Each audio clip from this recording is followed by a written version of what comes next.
सर्वमङ्गलमाङ्गल्ये शिवे सर्वार्थसाधिके शरण्ये त्र्यम्बके गौरी नारायणी नमोऽस्तुते।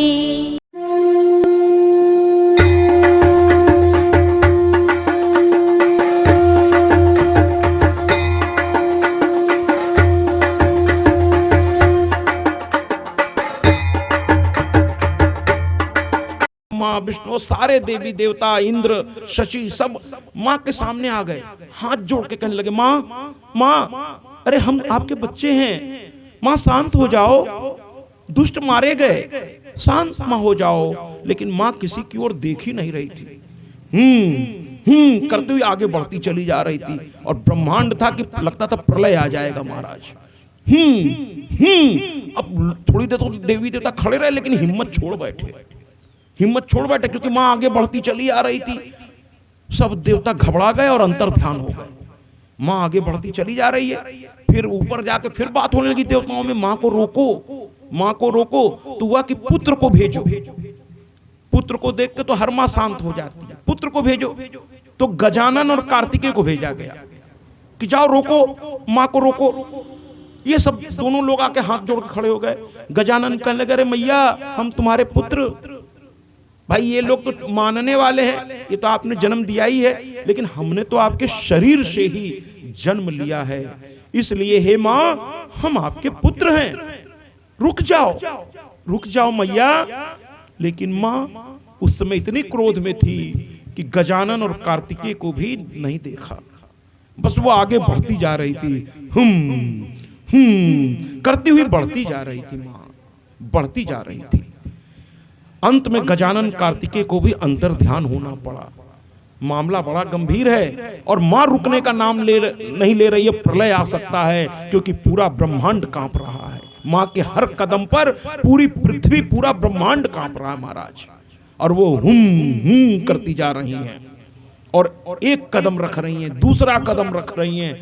अब लोग सोचे मां रुकेगी भी तो कैसे, तो सब पहुंच गए महादेव के पास। कहने लगे, हे महादेव, हे देवों के देव, बड़ा संकट आ गया है, मां किसी के रोके रुक नहीं रही है। वो दुष्टों का संहार करते करते इतनी क्रोध में अब आ गई हैं कि दुष्ट तो खत्म हो गए, लेकिन उनका क्रोध समाप्त नहीं हो रहा है महाराज, उनका क्रोध समाप्त नहीं हो रहा है। महादेव ने कहा, देखो कभी कभी अगर धर्मपत्नी बहुत क्रोधित हो तो पति को भी सोच समझ के बात करनी चाहिए, क्योंकि देखिए क्रोध में आदमी थोड़ा सा अंधा हो जाता है महाराज। क्रोध में दिमाग थोड़ा सा दूसरे तरह का हो जाता है। जब बहुत व्यक्ति क्रोध में हो तो उससे थोड़ा उसको शांत होने दीजिए पहले, और अगर शांत नहीं हो रहा हो तो थोड़ा इस ढंग से कहिए कि उसको संतुष्टि मिले। संतुष्टि मिलेगी तो धीरे धीरे वो शांत हो जाएगा महाराज। क्रोध जो है असंतुष्टि का नतीजा होता है, किसी चीज से वो व्यक्ति असंतुष्ट है। अब यहां मां असंतुष्ट क्यों है कि दुष्ट इतना अत्याचार करते हैं, हमारे बच्चों को इतना परेशान करते हैं। इस बात से मां असंतुष्ट हो गई है कि बार बार दुष्टों को मैं समझाती हूं मेरे बच्चों को जीने दो, लेकिन जीते नहीं, मेरे बच्चों को जीने नहीं देते। मां इसमें क्रोधित है। कुल मिलाकर के महादेव ने कहा कि क्या करें, अगर इस समय हम समझाने गए तो पता नहीं सुनेगी कि नहीं सुनेगी, पता नहीं सुनेगी कि नहीं सुनेगी। जो समझदार पति होते हैं वो भी समय की नजाकत को समझते हैं और तभी घर गृहस्थी बचती है भैया। एक अगर गर्म हो रहा हो तो दूसरे को थोड़ी देर के लिए ठंडा रहना चाहिए। अगर दोनों ही गर्म हो जाएंगे तो फिर मामला तलाक तक ही पहुंचता है। तो एक गर्म तो एक नरम, कभी पति गर्म हो गया तो पत्नी को थोड़ा शांत दिमाग से काम लेना चाहिए। अगर आप उनके साथ जवान लड़ाना शुरू करेंगी तो बात बढ़ेगी। इसलिए अगर कोई क्रोध में आ गए तो थोड़ा शांति से काम लेना चाहिए। तो महादेव ने कहा, अगर मैं समझाने जाऊंगा और कहीं उसने क्रोध में सुना ही नहीं मेरी बात, तो उसका भी धर्म चला जाएगा कि पति की बात को भी नहीं सुना, और मेरा भी समाज में जो है। तो कहने का मतलब यह है कि हमारे महादेव ने एक तरीका निकाला। वो जहां से मां आ रही थी थोड़ी दूर पर वहीं जाकर वो लेट गए, एकदम से जाकर के लेट गए महादेव, और कहने लगे इसी रास्ते से तो आ रही हैं वो। लेट गए, क्योंकि उनको रोकना जरूरी था, नहीं तो प्रलय आ जाता। उनके एक एक चरण का प्रहार पृथ्वी तो छोड़िए पूरा ब्रह्मांड नहीं सह पा रहा था। बड़े बड़े पहाड़ टूट के गिर रहे थे उनके एक एक चरण के धमाके पर, क्योंकि मां के चरण है महाराज, शक्ति की पुंज है, वो शक्ति की पुंज है। तो ऐसी मेरी मैया जब चली आ रही है करती हुई, और महादेव उनके रास्ते में लेट गए महाराज। और जैसे ही मां आगे बढ़ी, महादेव पर नजर उनकी नहीं गई और उन्होंने पैर ऐसे उठाया। महादेव एकदम अब सामने थे, पैर उठाया। कुछ तस्वीर में दिखाया जाता है कि उन्होंने सीने पर पैर रखा। भैया बिल्कुल ऐसा नहीं किया मां ने। मां से बड़ा मर्यादित कोई हो सकता है क्या? मां ने ऐसा नहीं किया, सीने पे पैर नहीं रखा। मैं चित्रकारों से कहूंगा कृपया ध्यान से चित्र बनाया करें। मां ने सीने पे पैर नहीं रखा, मां ने ऐसे पैर उठाया, नीचे देखा, अरे ये तो मेरे पति हैं, मेरे महादेव हैं। उन्होंने पैर बीच में ही रोक लिया। और जब कोई आदमी कोई ऐसी गलती करता है जो उसे नहीं करनी चाहिए, तो उसकी जीभ क्या होती है? निकल जाती है। उन्होंने जीभ निकाली, अरे राम रे, ये तो मेरे महादेव हैं, और ऐसे जीभ निकाल दी। और पत्रकारों ने माँ का यही स्वरूप तैयार कर दिया, और हम लोग समझने लगे 24 घंटे माँ जीभ निकाली रहती है। ऐसा उचित नहीं है महाराज, ऐसा उचित नहीं है। मां ने उस क्षण के लिए जीव निकाला, अरे ये मुझसे क्या होने जा रहा है। और जब आदमी संकोच में आ जाता है तो फिर भाव बदल गया, क्रोध बदल गया, और मां संकोच में आकर महादेव को प्रणाम कर बैठी। तो ऐसी है काली मैया, है ना। उनसे भयभीत होने की जरूरत नहीं है। कल एक सज्जन थे, जैसे ही काली की स्तुति हुई वैसे ही उठ कर खड़े हो गए। मैं उनको प्रणाम करता हूं, अगर यहाँ वो हैं, और अगर हैं और या बाद में आए, तो आज मैं चाहूंगा कि जब आरती हो तो डॉक्टर साहब तो करेंगे ही, डॉक्टर साहब के द्वारा बुलाए गए अतिथि भी करेंगे, और उनसे भी मैं निवेदन करूंगा कि आप आगे आदर के साथ आइएगा। मैं चाहूंगा कि आज आप भी माँ की आरती करें। आपके पास आरती नहीं होगी तो मैं डॉक्टर साहब से निवेदन करूंगा कि एक छोटी सी आरती बना के उनको दे दीजिएगा, बहुत आदरणीय लगे। अगर इस समय हैं तो जरा खड़े होंगे क्या अपनी जगह पर? अभी नहीं है, अच्छा जब आ जाएंगे तो मेरी बात उन तक आप जो बैठे हैं लोग वो पहुंचा देंगे कि आज आपको पूरे आदर के साथ आरती करनी है, या जिस दिन भी आएंगे मैं उनसे आरती करवाऊंगा। आप इसी से देख लीजिए कि भाव की हमेशा सम्मान होता है। आप भाव में तो आइए, सम्मान अपने आप आपको मिलने लगेगा। वो कल भाव में आए, खड़े हो गए, सब बैठे हुए थे, वो खड़े होकर के जब स्तुति बजने लगी महाराज खड़े हो गए। तो भाव का ही सम्मान है, योग्यता का ही सम्मान है। केवल रूप रेखा का सम्मान नहीं होता महाराज, है ना। उसमें भाव भी होना चाहिए, योग्यता भी होनी चाहिए। ये सब बातें हैं। तो माँ काली का एक तो ये आप क्लियर कर लीजिए कि हमेशा उनका जीभ नहीं निकला रहता। अब जरा एक और बड़ी अच्छी बात मैं कहने जा रहा हूं, ये आप सबको बताइएगा। तंत्र विद्या वाले कहते हैं मां काली श्मशान में रहती है। ये बड़ी विचित्र बात लोग करते हैं। और श्मशान का मतलब क्या बताते हैं? जहां मुर्दे जलते हैं। अरे भैया सच्चाई ये नहीं है, सुन लीजिए बात ध्यान से, और लोगों को बताइएगा कि इस भ्रम से आप लोग बाहर आइए। भाई मां श्मशान में रहती है कि नहीं वो एक अलग मुद्दा है, लेकिन मैं कहता हूं कि मां श्मशान वासनी है। अब आप कहेंगे अभी तो आप कह रहे थे श्मशान में रहती है कि नहीं अलग मुद्दा है, फिर आप कह रहे हैं श्मशान वासनी है। तो जरा सुन लीजिए कि वो किस श्मशान में रहती है। उस मन रूपी श्मशान में मां रहती है। ध्यान से सुनिएगा, जिस मन में हर इंसान का जो मन है उसके अंदर काम, क्रोध, लोभ, मोह, मद, मात्सर्य, ये सब अवगुण हर इंसान में होता है। लेकिन जो इंसान अपने ज्ञान अग्नि से इन चीजों को रात दिन भस्म करता है, और जहां चिता की तरह लगातार वो ज्ञानाग्नि जलती रहती है, और उसमें ये काम, क्रोध, लोभ, मोह, मद भस्म करता है अपनी भक्ति से, अपनी साधना से, उस मन रूपी श्मशान में मां काली निवास करती है। ध्यान रखिएगा। माँ काली को खोजने जो कहते हैं लोग ना श्मशान में आइए महाराज, गलत कहते हैं, गलत कहते हैं। मैं यहाँ इस मंच से विरोध करता हूँ इस बात का कि माँ मेरी श्मशान में रहती है कि नहीं, वो एक अलग विषय है। तंत्र विद्या की अपनी एक अलग साधना है, मैं उसको गलत नहीं कह रहा हूँ, वो भगवान शिव के द्वारा बनाया गया है। लेकिन उसकी कुछ बातें स्पष्ट करना चाहता हूँ कि तंत्र साधना जो करते हैं वो श्मशान में जाके करें, कोई दिक्कत हमको नहीं है। लेकिन गृहस्थ को मन रूपी श्मशान का मतलब क्या होता है, पहले ये समझना जरूरी। श्मशान का मतलब आप समझिए, श्मशान वो जगह होती है भैया जहां हम ले जाकर के शरीर को जलाते हैं। ये तो आम आदमी को समझ में आने, शरीर जल रहा है, लेकिन वहां शरीर नहीं जल रहा है। शरीर बना किससे? 5 तत्वों से। क्षिति जल पावक गगन समीरा, 5 तत्वों से बना शरीरा। क्षिति जल पावन गगन समीरा। क्षिति पृथ्वी, ध्यान से समझिएगा। क्षिति जल, जल माने ये जो जल होता है जिसको आप पानी कहते हैं। पानी उर्दू शब्द है भैया, हिंदी शब्द जल ही है, पानी उर्दू शब्द है। हम लोग शुद्ध हिंदी बोलते कहाँ है महाराज? हम लोग कहते हैं हम लोग हिंदी वासी हैं। हिंदी कोई भी व्यक्ति शुद्ध नहीं बोलता, उसमें उर्दू मिला देता है, अनजाने में अंग्रेजी भी मिला देता है।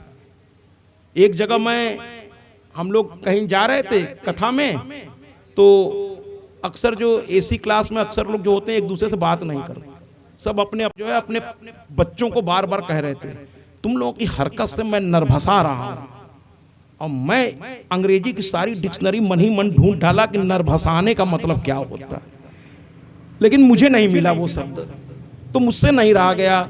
मैंने पूछ दिया महाराज ये नया शब्द आया है क्या? तो कहे कौन सा? तो हमने कहा ये जो नरभसाना शब्द है अगर बता दीजिए तो हम भी इस्तेमाल किया कर। तो थोड़ी देर तो मुझे देखे, कहे आप क्या करते हैं? मैंने कहा मैं कथा व्यास हूं महाराज। तो फिर प्रणाम करते हुए हंसने लगे, वरना शायद कोई और होता तो क्रोधित हो जाते। तो कहने लगे महाराज गुस्से में निकल गया, नर्भस शब्द को मैंने अपने भाषा में नरभसाना कह दिया। हमने कहा महाराज ये तो शब्दों का गला घोटने जैसी बात हो गई कि नरभसा गया। तो शब्दों को हम लोग बड़ा उलट पुलट कर देते हैं। शुद्ध हिंदी सच पूछिए तो बोलना बड़ा कठिन है। जैसे अक्सर हम लोग कहते हैं क्रिकेट खेलने चलो।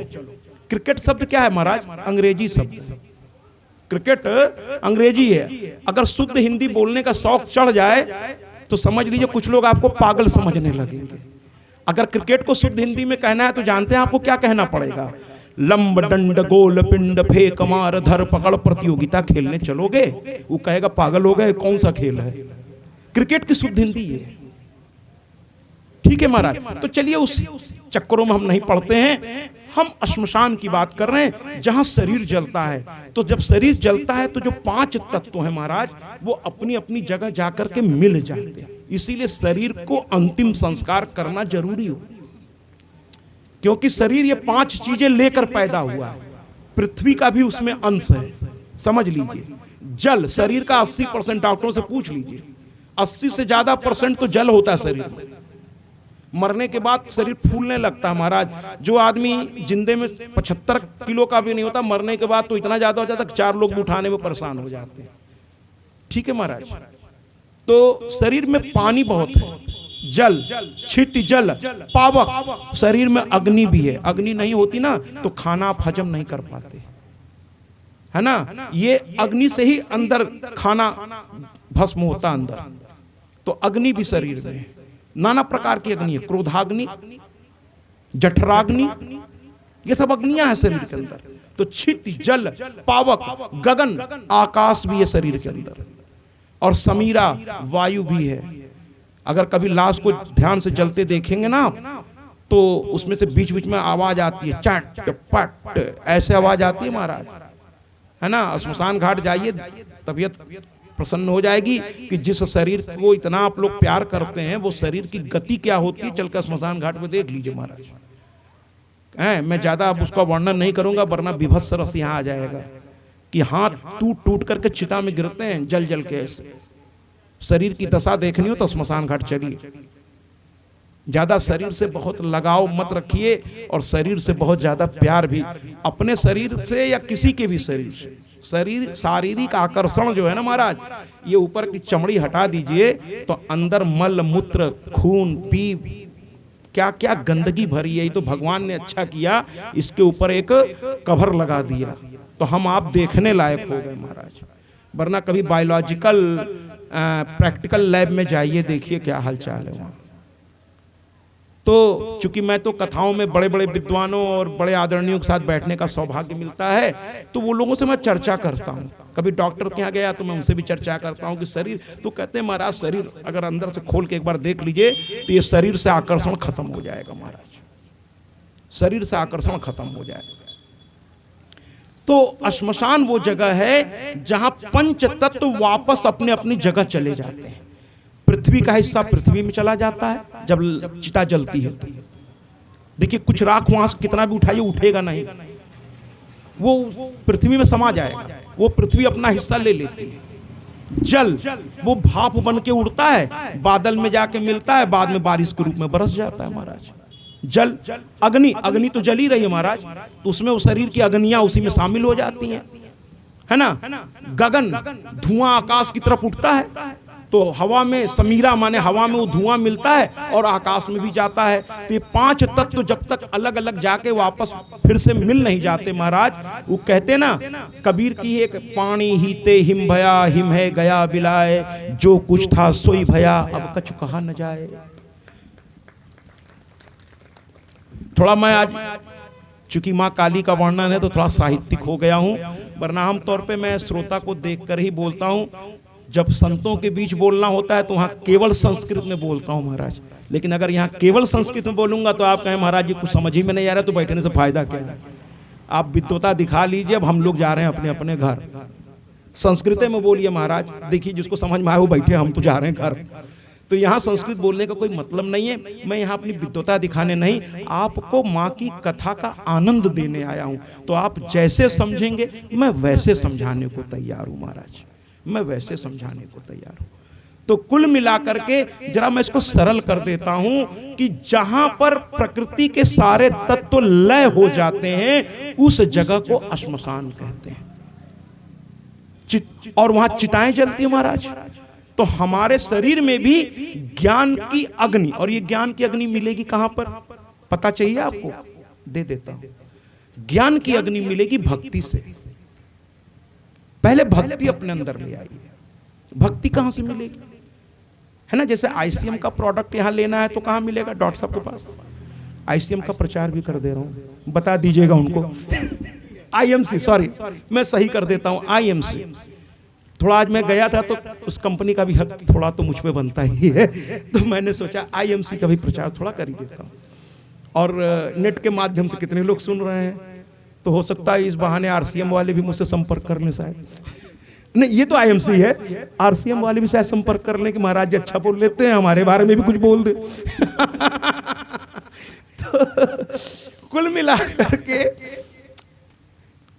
आईसीएम जो आयुर्वेदिक प्रोडक्ट है, तो मैं ये कहना चाह रहा हूं कि जहां अब भक्ति कहां मिलेगी महाराज, तो कहते हैं सत्संग में मिलेगी महाराज।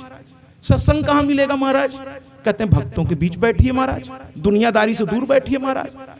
अच्छा एक बात बड़ी मजेदार बताएं, हमने एक कहते ना अजब तमाशा देखा है जमाने में।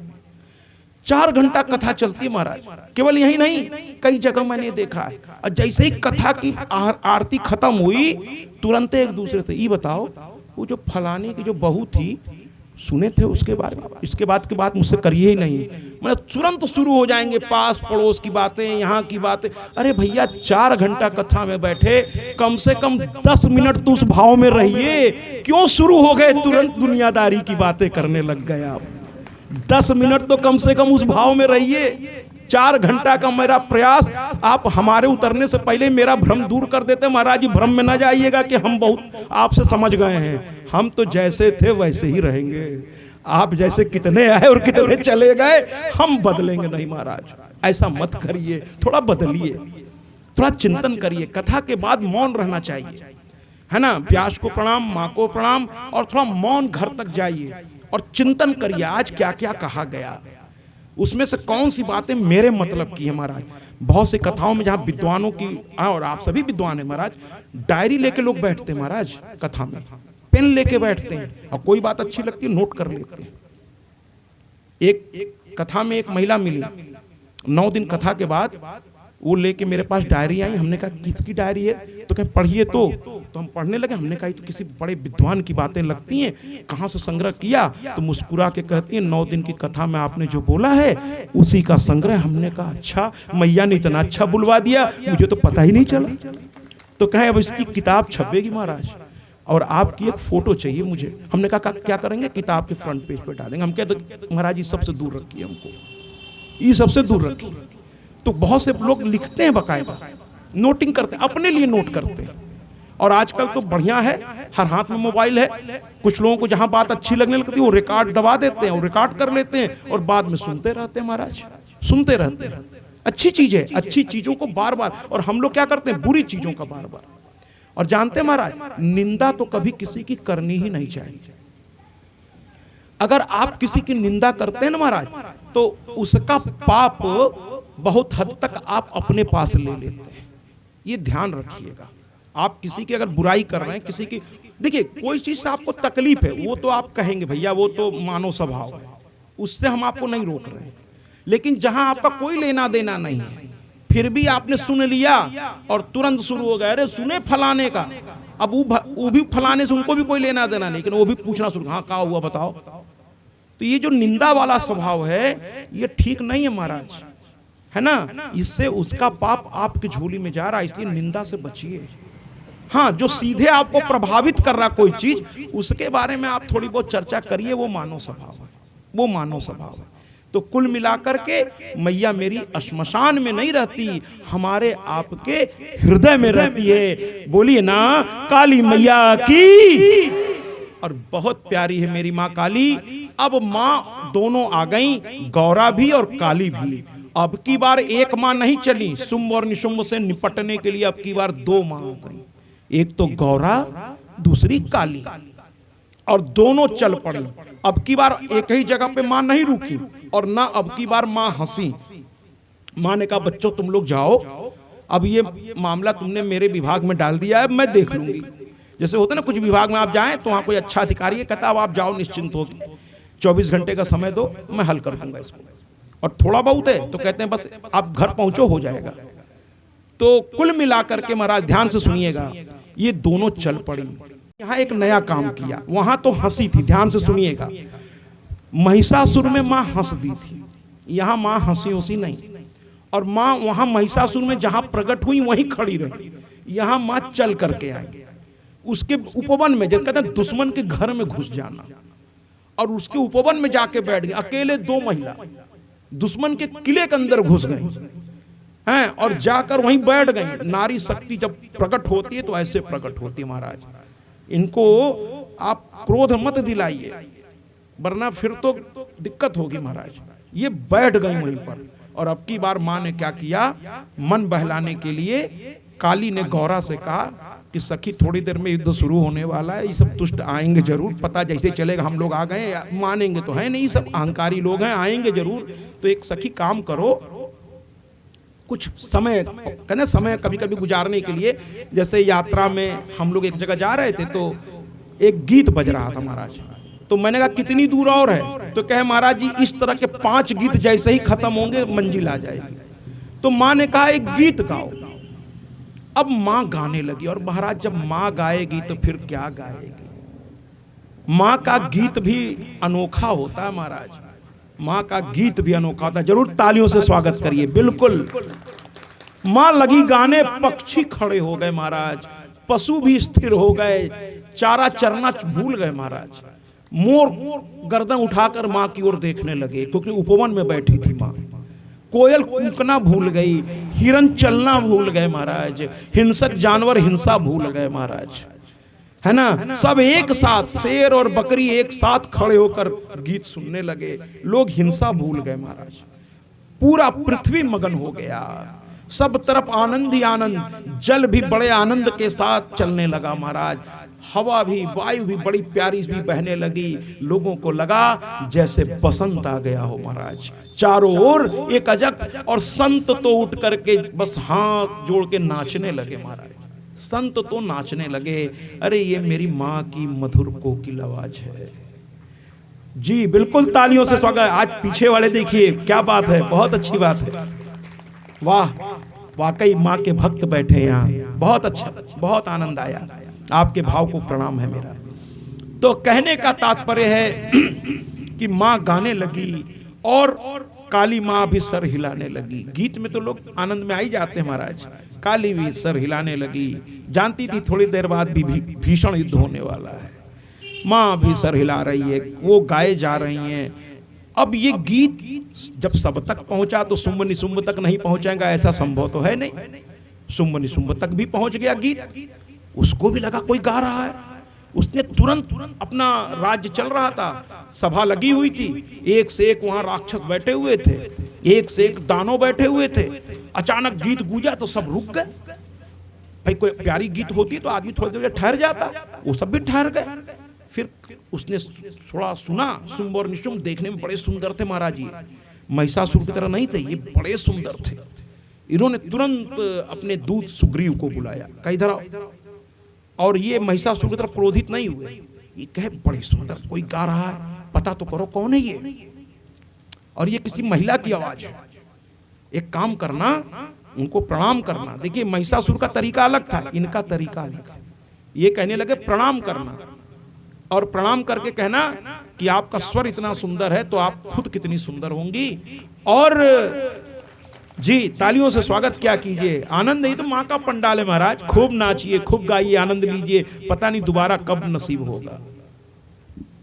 तो कहने का तात्पर्य है कि कहने लगे बड़े आदर से जाओ, प्रणाम करना और कहना कि हमारे शुंभ निशुंभ महाराज आपसे बहुत प्रसन्न हैं और अपनी रानियों में सबसे ऊपर स्थान आपको देने को तैयार हैं। आप में वो कला है महाराज कि सिर्फ आपकी आवाज से वो आप पर मर मिटे हैं। बस कहना मेरी धर्म पत्नी बन जाएं, सबसे ऊपर महारानी बना के रखूंगा। और जरूरी नहीं कि हम दोनों भाई से वो शादी करें, ये थोड़ा अलग टाइप के थे, है ना, दानव थे, राक्षस नहीं थे। कहने लगे कोई जरूरी नहीं कि हम दोनों से शादी करें, हम दोनों में से जिसे वो पसंद करें उनसे शादी कर लें, लेकिन हमारी घर में रहें। भाई अच्छी चीज हमारे घर में रहना चाहिए। सारे रत्न हमने अपने घर में रखे हैं, स्वर्ग के भी सारी चीज हमने अपने घर में रखी है, तो अब इस रत्न को भी हम अपने घर में रखेंगे। चाहे शुंभ से विवाह कर ले, चाहे निशुंभ से कर ले, हमें हम दोनों को कोई दिक्कत नहीं, लेकिन कहीं और विवाह ना करें। वो कहते ना, तुम हमें न चाहो कोई बात नहीं, लेकिन गैर को चाहोगी तो मुश्किल होगा। होता है ना साहब, तो किसी गैर को मत चाहो, मुझे चाहो। शुंभ और निशुंभ ने ऐसा कहा। सुग्रीव कहा महाराज ऐसी कौन सी बड़ी बात है।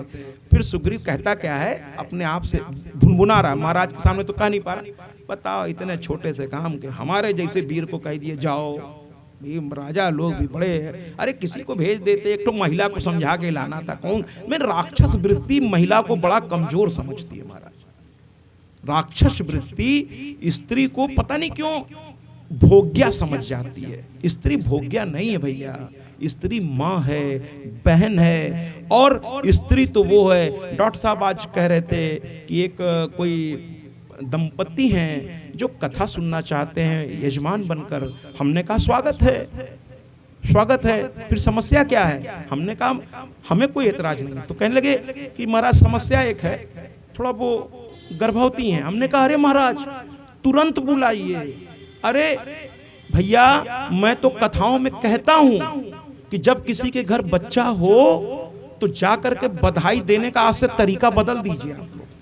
आप लोग जाके ये मत कहिए कि आपके घर बच्चा हुआ बहुत बहुत बधाई, ये बिल्कुल मत कहिए, बल्कि आप बधाई इस तरह से दीजिए कि भैया आज आपके घर माँ आई है, इसकी बधाई स्वीकार कीजिए। क्योंकि बालक होते ही स्त्री माँ हो जाती है और माँ इस धरा का सबसे ऊंचा स्थान होता है महाराज। भगवान भी माँ को प्रणाम करते हैं, तो हम आप क्या चीज है महाराज।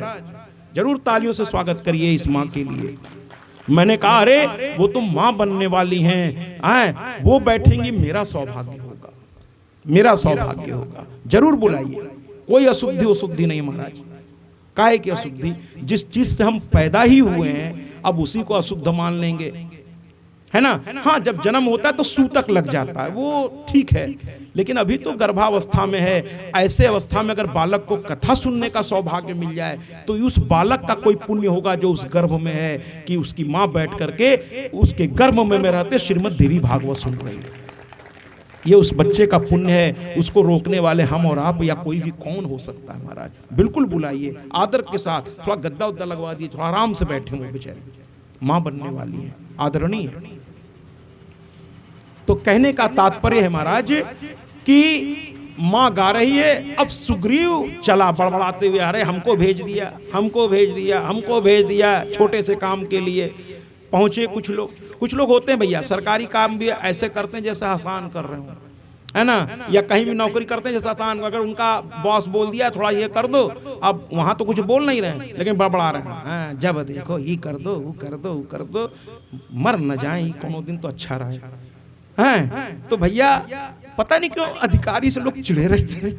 हाँ, अरे भैया वो अपनी ड्यूटी कर रहा है, आप भी अपनी ड्यूटी करो ना।